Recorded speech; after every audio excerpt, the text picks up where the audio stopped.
पत्रिका। नमस्कार, उद्योग पत्रिका के इस अंक में आप सबका स्वागत है। साइबर और डेटा सुरक्षा क्षेत्र में कई उभरते उद्योग हैं जो तेजी से बढ़ रहे हैं। इसमें साइबर सुरक्षा उत्पादों और सेवाओं के लिए सुरक्षा समाधानों का विकास शामिल है। और जानकारी के लिए सुनिए साइबर और डेटा सुरक्षा तकनीकी और इस क्षेत्र में उभरते उद्योग विषय पर श्री तरुण विग, सह संस्थापक और सीईओ इनेफू लैब्स और दिलीप झा की बातचीत। जब हमारे देश में पेटेंट को लेकर के एक बड़ा आंदोलन हुआ था और हल्दी और नीम के पेटेंट को भारतीय वैज्ञानिकों ने चुनौती दी थी यूरोपियन देशों में और अमेरिका में, उस समय CSIR के महानिदेशक डॉक्टर रघुनाथ अनंत माशेलकर जी ने कहा था एक इंटरव्यू के दौरान हमें कि भारत अब एक ऐसा देश बनने जा रहा है जो सरस्वती की आराधना करेगा, लक्ष्मी का उपार्जन करेगा, जबकि परंपराओं में सरस्वती और लक्ष्मी का वैर बताया गया है। लेकिन अब सरस्वती की आराधना करके लक्ष्मी का उपार्जन करने और भारत को विकासशील से विकसित राष्ट्र की ओर ले जाने का दौर आ गया है। आज हमारे साथ है श्री तिरेंद्र विग। धन्यवाद सर। ये एक विशेषज्ञ है हमारे राष्ट्रीय सुरक्षा के लिए, खासकर रक्षा के क्षेत्र में आजकल एक सॉल्यूशन की खोज की जा रही है। भारत सरकार के विभिन्न संस्थान इसमें कार्य कर रहे हैं। ऑपरेशन सिंदूर के दौरान भारतीय रक्षा बलों ने स्वदेशी तकनीक का उपयोग करके अपनी श्रेष्ठता प्रदर्शित की थी। जो साइबर सिक्योरिटी है, डाटा साइंस है, आर्टिफिशियल इंटेलिजेंस है या नेशनल क्वांटम मिशन लॉन्च हो चुका है, इस सब को लेकर के विकास की दौर में जो उद्योग आ रहे हैं इस क्षेत्र में, जो कि पहले नहीं रहे हैं, उन उद्योगों के बारे में, और इसमें आपका 10 साल से अधिक का लंबा अनुभव है। तो हमें ये बताइए हमारे सुनने वालों को कि जो स्टार्टअप के निर्माण और विकास की जो बातें हो रही है उसमें आपका अनुभव क्या है? देखिए, जैसे इंडिया के अंदर हमें समझना पड़ेगा कि जब इंडस्ट्रियल रेवोल्यूशन आई थी तो हमने उसमें पार्टिसिपेट नहीं किया था, हम उसमें पिछड़ गए थे एंड उसका नुकसान हमें हुआ था। उसके बाद एक टेक्नोलॉजिकल रेवोल्यूशन आ चुकी है। अगर हमने इसमें भी पार्टिसिपेट नहीं किया तो हमारा जो एक सपना है विकसित भारत का, वो शायद पूरा नहीं हो पाएगा। आज की दुनिया में टेक्नोलॉजिकल रेवोल्यूशन में पार्ट लेना सिर्फ इकोनॉमिकली पैसे के माध्यम से इम्पोर्टेंट तो है ही है, क्योंकि उसमें से पैसा आपकी इकोनॉमी बढ़ाएगा एंड सो ऑन, पर सिक्योरिटी के मैटर में भी सबसे इम्पोर्टेंट है। माननीय प्रधानमंत्री जी ने मेक इन इंडिया का एक नारा दिया है, वो ऐसा नहीं है कि सिर्फ गुड टू हैव है, it is a must to have, कि वो चाहिए, उसके बिना हमारा देश आगे नहीं बढ़ पाएगा। हमारे देश के अंदर स्टार्टअप इकोसिस्टम को स्ट्रॉन्ग करना, R&D को स्ट्रॉन्ग करना, रिसर्च करना, नई टेक्नोलॉजी पे फोकस करना, AI पे फोकस करना, क्वांटम पे फोकस करना बहुत जरूरी हो चुका है। आपने एक अच्छी बात कही है कि औद्योगिक क्रांति का दौर आया था, उसमें हम लोग, हमारा देश उतना जागरूक नहीं था, लेकिन अब एक तकनीकी प्रौद्योगिकी क्रांति का दौर आ रहा है और अब हमारा देश जागरूक है। अभी हाल ही में CSIR के राष्ट्रीय भौतिक प्रयोगशाला नेशनल फिजिकल लेबोरेटरी में 2 दिन का एक वर्कशॉप किया गया था और हमें उसमें जाने का मौका मिला था, जिसमें माननीय विज्ञान एवं प्रौद्योगिकी मंत्री के साथ एरोस्पेस की जो हमारी संस्था है, जो CSIR बेंगलुरु में नेशनल एरोस्पेस लेबोरेटरी, उसके निदेशक और वैज्ञानिकों से मुझे मिलने का अवसर मिला था और उन्होंने हमें बताया था कि एरोस्पेस के क्षेत्र में एयर मोबिलिटी की बात कर रहे हैं, जो अभी विदेशों में भी हो रहा है। आपने भी बात की कि हमें प्रौद्योगिकी क्रांति में पीछे नहीं रहना है।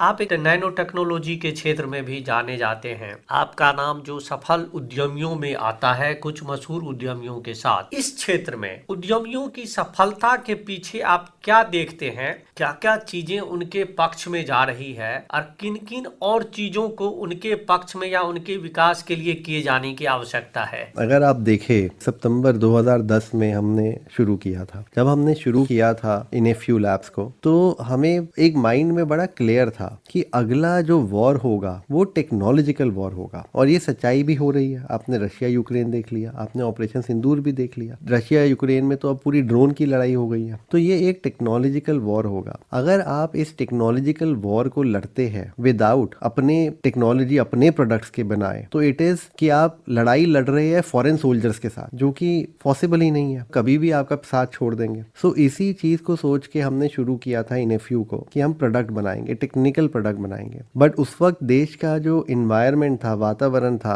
वो सिर्फ सर्विसेज की तरफ था। आज के टाइम में सबसे इंपॉर्टेंट क्या है, जो प्राइम मिनिस्टर जी का नारा है मेक इन इंडिया, उन्होंने एक मैंडेट कर दिया। जैसे मैं आपको एक एग्जांपल देता हूँ, मैं एजेंसी का नाम नहीं लूंगा, उनको अगर अब कैमरा भी खरीदना होता है, क्योंकि कैमरा इंडिया में नहीं बनता, तो वो मेक इन इंडिया नहीं है, तो उसकी फाइल होम मिनिस्ट्री तक जाती है। कि उन्होंने इतना स्ट्रिक्ट कर दिया कि भाई तुम इंडियन टेक्नोलॉजी खरीदो, उसके अंदर तुम्हें जो खरीदना है खरीदो, उसको डेवलप कराओ, R&D में पैसे दो, उसको उस लेवल पे लेकर आओ, इंटरनेशनल लेवल पे जाए, बट खरीदो इंडियन। उन्होंने सिर्फ नारा नहीं दिया, उन्होंने इतनी स्कीम्स लॉन्च किए। उन्होंने डिफेंस के अंदर आईडेक्स लॉन्च किया, अदिति लॉन्च किया, कि भाई तुम्हें अगर एक चीज रिक्वायर्ड है, अगर आपको एक चीज चाहिए, खरीदनी है, आप उसका आईडेक्स का चैलेंज करो, लेट स्टार्टअप्स कम पार्टिसिपेट, स्टार्टअप को अपॉर्चुनिटी दो, उनको पैसे भी दो। आईडेक्स में अप टू 1.5 करोड़ तक का सपोर्ट मिलता है गवर्नमेंट का, कि स्टार्टअप को उतने पैसे दो, उनको सपोर्ट करो, उनको धीरे धीरे उस लेवल पे लेकर आओ, और जो स्टार्टअप डिलीवर कर देता है उस प्रोडक्ट को यूज करो। पूरी आर्मी में, पूरी एयरफोर्स में, पूरी नेवी में ये आजकल R&D के नाम पे बहुत सारी स्कीम्स निकली हुई है। माइटी जो है मिनिस्ट्री ऑफ IT, उन्होंने R&D प्रोजेक्ट्स, AI चैलेंजेस रखे हुए हैं। तो एक इकोसिस्टम है जहाँ पे एक नई कंपनी के लिए एक सपोर्ट है, फाइनेंशियली भी सपोर्ट है, उसको ये भी पता है कि लोग खुद आके बता रहे हैं मेरी प्रॉब्लम्स क्या है, तो ही जस्ट हैज टू कि भाई ये प्रॉब्लम है, इसके लिए इतना R&D का पैसा मिल रहा है। अगर वो सिंसेरिटी और डेडिकेशन से काम करेंगे तो एक बहुत अच्छा अपॉर्चुनिटी स्पेस है जिसमें वो एक कंपनी को खड़ा कर सकते हैं और उसने इसी प्रोडक्ट को इंटरनेशनल भी बेच सकते हैं। ये तो हुई स्टार्टअप के पक्ष में है। जो हमारे पक्ष में अभी नहीं है कि अभी भी हमारी कंट्री में बहुत सारे लोग हैं जो ये मानते हैं कि भाई फॉरेन टेक्नोलॉजी लेना चाहिए। मैं आपको एक सिंपल एग्जांपल देता हूँ। जैसे मतलब इंडिया में वो खरीदने की बात करते हैं US टेक्नोलॉजी कॉल्ड पैलेंटीर। पैलेंटीर को पैसा दिया है US CIA ने। तो आप एक टेक्नोलॉजी खरीद रहे हैं जो US CIA ने पैसा दिया हुआ है, कल को उसके अंदर आप अपना क्रिटिकल डेटा डालेंगे, क्या गारंटी है कि अभी जैसे आप देख ही रहे हैं इंडिया US के रिलेशनशिप, आज 25% टैरिफ हो गया, क्या गारंटी है कल को कि US के प्रेसिडेंट पाकिस्तान के असीम मुनीर को फिर व्हाइट हाउस में बुला के आपका डेटा नहीं दे देंगे। जब टेक्नोलॉजी अवेलेबल है इंडिया में तो आप उसको यूज करिए, अगर अवेलेबल नहीं है तो उसको डेवलप करने का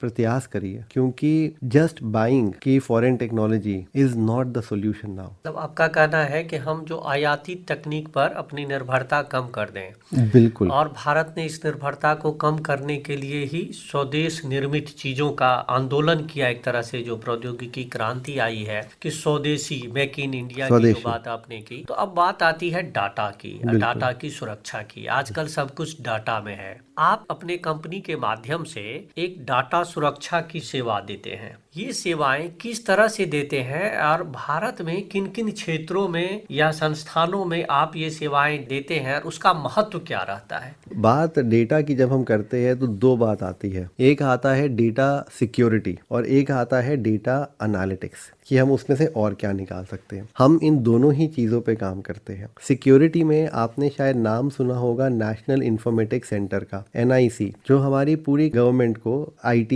सपोर्ट देती है। NIC का एक सर्विस है ईमेल, जिसके अंदर इंडिया के सारे गवर्नमेंट ऑफिसर्स उस ईमेल पे लॉगिन करते हैं। उस ईमेल की सिक्योरिटी जो है, उस एप्लीकेशन का नाम है कवच, जो हमारी एप्लीकेशन है जो हमने NIC को दिया हुआ है वाइट लेबल करके। तो आपने डेवलप करके दिया? जी। आप अभी भी अगर एप्पल के स्टोर में जाके देखेंगे, कवच ढूंढेंगे तो वहाँ पे नाम आता है तिरेंद्र बिग, क्योंकि वो मेरे नाम से उस वक्त रजिस्टर्ड थी। सो कवच हमारी एप्लीकेशन है जो गवर्नमेंट सारा यूज कर रही है। आप ये सोचिए कि अगर कवच किसी फॉरेन कंपनी का होता जो हमारे कंपटीशन में थी, उन्होंने कोटेशन दिया था 40 करोड़ का, और कवच जो NIC ने लिया है has been in less than 15 crore. तो इतना फर्क है।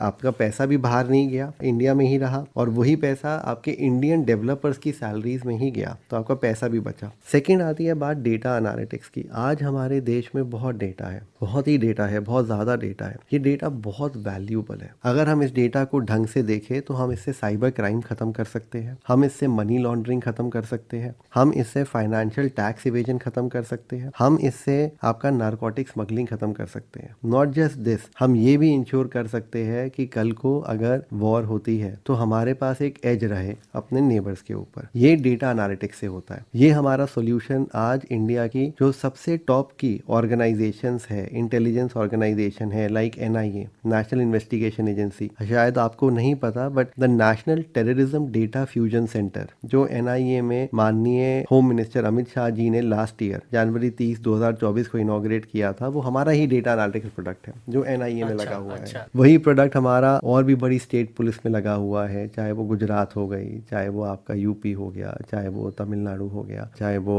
बाकी स्टेट पुलिस हो गया। डिफेंस के अंदर लगा हुआ है, जहाँ पे डिफेंस के अंदर रियल टाइम इंटेलिजेंस जनरेट हो रही है हमारे प्रोडक्ट को लेकर, बॉर्डर में कौन सी मूवमेंट हो रही है या नहीं हो रही है। ये सारी इंटेलिजेंस एजेंसीज हमारा प्रोडक्ट यूज कर रहे हैं एंड इससे उनको बहुत ही फायदे हो रहे हैं। फायदा ये हो रहा है कि एक काम जो पहले 5 दिनों में होता था, आज वो आपका 30 सेकंड में हो जाता है। एक काम जो पहले उनको करने के लिए 10 डिफरेंट टेबल पे जाके सर्च करना पड़ता था, आज वो एक ही जगह पे कर पा रहे हैं। ये पावर है डेटा की जो धीरे धीरे अब इंडिया में फैल गई है। डाटा प्रोत्साहित करने के लिए भी सरकार कई तरह से योजनाएं बना रही है। भारत सरकार के विज्ञान एवं प्रौद्योगिकी मंत्रालय ने अनुसंधान को बढ़ावा देने के लिए, डेवलपमेंट को बढ़ावा करने के लिए 10,000 करोड़ का एक बजट दिया है, जो भारत अनुसंधान रिसर्च फंड के नाम से। प्रोडक्ट बनने से पहले इस पर रिसर्च होता है, रिसर्च इंस्टीट्यूट से शुरू होता है। हमारे देश में रिसर्च को बढ़ावा देने के लिए अभी तक सरकारी संस्थानों के अलावा और उद्योग बाहर नहीं आए, खुल के बाहर नहीं आ रहे हैं, इन्वेस्ट नहीं कर रहे हैं, जबकि अन्य देशों में, पश्चिमी देशों में प्राइवेट पार्टनरशिप भी होती है। तो गवर्नमेंट ने भी पब्लिक प्राइवेट पार्टनरशिप को बढ़ावा दिया है। अब बात आती है कि जो युवा लोग, जो रिसर्च स्कॉलर हैं, ग्रेजुएट हैं, पोस्ट ग्रेजुएट हैं, वो किस तरह से इस अनुसंधान का फायदा उठा करके और अपनी क्षमता को बढ़ा करके नौकरी ढूंढने के बजाय नौकरी देने लायक बने, इसके बारे में आप बताइए। मैं इसमें 2 पक्ष लूंगा। आपने सही कहा कि सरकार ने एक रिसर्च ग्रांट रखा हुआ है। कहीं ना कहीं दिक्कत ये है कि वो रिसर्च ग्रांट जो है वो अभी भी सिर्फ एकेडमिक इंस्टीट्यूट्स को मिलता है। सरकार किसी प्राइवेट कंपनी में अभी भी रिसर्च का ग्रांट नहीं दे रही है। आप देखिए, अगर रिसर्च ग्रांट मिला है तो 90 से 95% रिसर्च ग्रांट दिया है IITs के अंदर या IIIT के अंदर या अमृता यूनिवर्सिटी के अंदर। प्राइवेट लोगों को सरकार अभी नहीं दे रही है, जो कि एक गलत है। आपने बात की बाहरी देशों में। अब US में क्या होता है, जब उनको एक प्रोडक्ट बनाना होता है, जैसे उनको अपना F-16 ही बनाना था, तो उन्होंने अपनी 6 कंपनीज को बुलाया, हर एक को $1 मिलियन दिए कि भाई तुम डेवलप करो एक ब्लूप्रिंट, एंड जिसका ब्लूप्रिंट सबसे अच्छा लगा उसको बाकी पैसे दे दिए। बट इसका मतलब ये था कि बाकी 5 कंपनी ने भी $1 मिलियन में ब्लूप्रिंट तो बना दिया। तो लॉकहीड मार्टिन ने भी अपना प्लेन बना दिया, US में नहीं बेचा, बाकी जगह बेच दिया। सो ये हमारे भारतीय साइकोलॉजी में आना पड़ेगा कि जो आपके एंटरप्रेन्योर्स हैं, जो आपके बिजनेसमैन हैं, आपको अगर सही लोग मिलते हैं तो आपको उनको मनी देना चाहिए रिसर्च ग्रांट करने के लिए। बिकॉज जो एक हंगर एक प्राइवेट कंपनी के अंदर आता है, देखिए एज अ एकेडमिक इंस्टीट्यूट, आज आपने मुझे ग्रांट दिया, मैं कर पाया तो कर पाया, नहीं कर पाया तो मेरी नौकरी तो है ही, मेरे को सैलरी तो मिल ही रही है। एक प्राइवेट कंपनी को जब आप रिसर्च ग्रांट देते हैं, उसके लिए ऑप्शन ही नहीं है कि मैं ना कर पाया, क्योंकि वो करेगा तभी उसको आगे के लिए पैसा मिलेगा या रोटी मिलेगी या उसका प्रोडक्ट चलेगा, वरना तो कंपनी बंद हो जाएगी। तो that hunger is with the private entrepreneur. तो गवर्नमेंट अगर प्रोत्साहित करना चाहती है तो उनको ये देखना पड़ेगा कि कौन से स्टार्टअप्स है इकोसिस्टम जिन्होंने अपना प्रूफ किया हुआ है, जिन्होंने अपना एक अच्छा परफॉर्मेंस ऑलरेडी किया हुआ है, जिनका नाम है, और उनको अपॉर्चुनिटी देनी चाहिए बड़ा काम करने के लिए। आपने 2010 में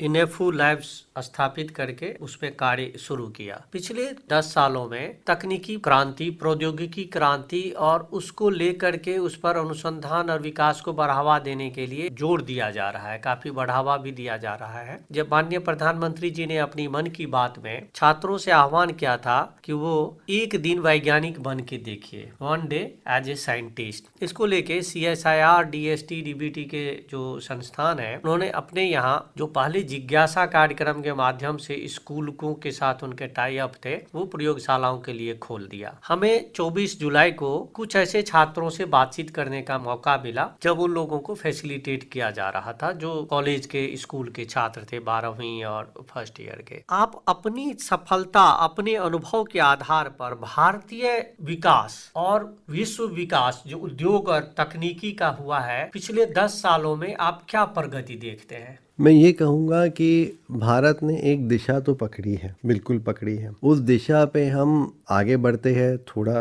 पीछे भी हटते हैं। माननीय प्रधानमंत्री जी का एक विजन है, अगर हमारा कंट्री पूरा एकजुट होके उस विजन को इम्प्लीमेंट कर दे तो भारत को विकसित भारत बनने से कोई नहीं रोक सकता। लेकिन दिक्कत क्या होती है कि हमारी कंट्री में बहुत सारे लोग होते हैं, बहुत सारे अपने तरीके से इंटरप्रेट करते हैं, तो कहीं ना कहीं जो पेस हम पकड़ सकते हैं, जो हमें पकड़नी चाहिए, वो पेस अभी आ नहीं पा रही है। मैं आपको सिंपल एग्जांपल देता हूँ। 2006 के अंदर क्या आपने कभी हुआवे का नाम सुना था? नहीं सुना था, किसी ने भी नहीं सुना था। 2020 के अंदर Huawei was the most valuable company in the world. Huawei कैसे इस लेवल पे पहुंची? क्योंकि उनको उनकी गवर्नमेंट ने आइडेंटिफाई किया और पूरा सपोर्ट किया। आप विश्वास नहीं करेंगे, BSNL का एक टेंडर हुआ था, BSNL का टेंडर नॉर्थ ईस्ट के लिए। टेंडर का नाम था वाईमैक्स। उसमें 2 कॉम्पिटिटर थे, सिस्को और हुआवे। सिस्को ने कोटेशन डाली 241 करोड़ की, हुआवे ने कोटेशन डाली 136 करोड़। इतना ज्यादा फर्क, और वो जीत गए टेंडर। नॉर्थ ईस्ट का हमारा पूरा वाईमैक्स हुआवे पे आ गया।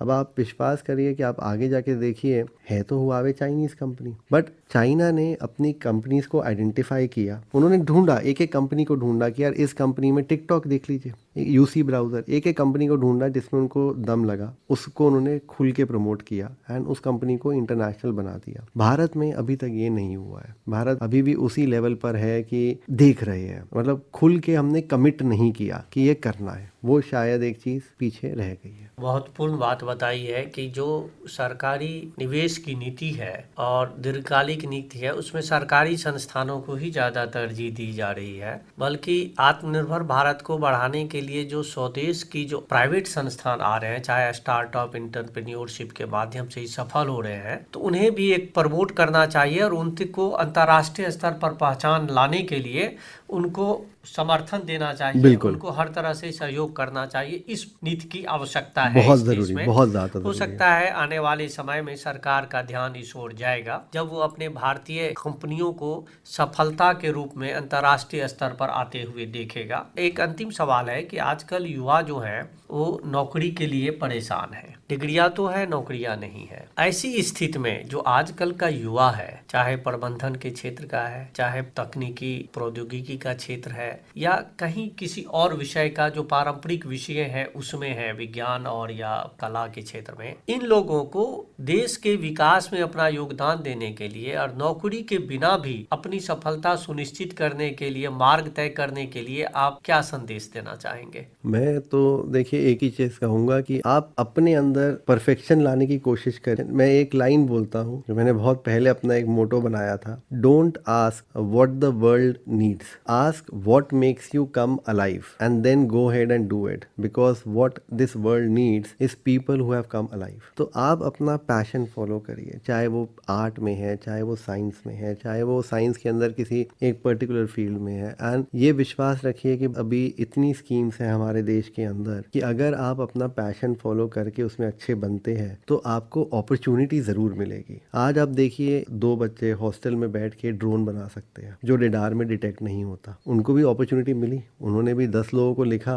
तो एक ने उनको रिप्लाई कर दिया कि आप आइए। सो अपॉर्चुनिटी है हमारे देश में, आप अपना पैशन ढूंढिए, उस पर काम करिए। मैं मानता हूँ कि पूरी सृष्टि घूम के आपको अपॉर्चुनिटी जरूर देगी। बिल्कुल, अगर प्रयास है तो मेहनत करने से, प्रयास करने से सफलताएं नजदीक आती है और सफलताएं मिलती भी है अपने समय के अनुसार। धैर्य रखना चाहिए। आपने उद्योग को लेके जो प्रौद्योगिकी से उसका संबंध है, प्रौद्योगिकी के विकास के लिए जो क्रांति होनी चाहिए, खास करके आज चूंकि सब कुछ डाटा है, इस डाटा पर आधारित खतरे हैं, उनकी सुरक्षा के लिए और साथ ही युवाओं के लिए आपने उनको किस तरह से अपने मार्ग को तय करने के लिए है, इन सब बातों पर महत्वपूर्ण जानकारियां दी। इन सब बातों के लिए और समय निकाल कर आकाशवाणी के स्टूडियो में आने के लिए आपका बहुत बहुत धन्यवाद। आपका धन्यवाद। आप साइबर और डेटा सुरक्षा तकनीक और इस क्षेत्र में उभरते उद्योग विषय पर श्री तरुण विग, सह संस्थापक और CEO इनेफू लैब्स और दिलीप झा की ये बातचीत सुन रहे थे।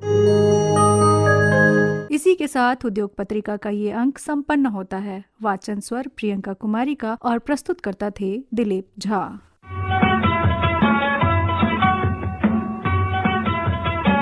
उद्योग पत्रिका।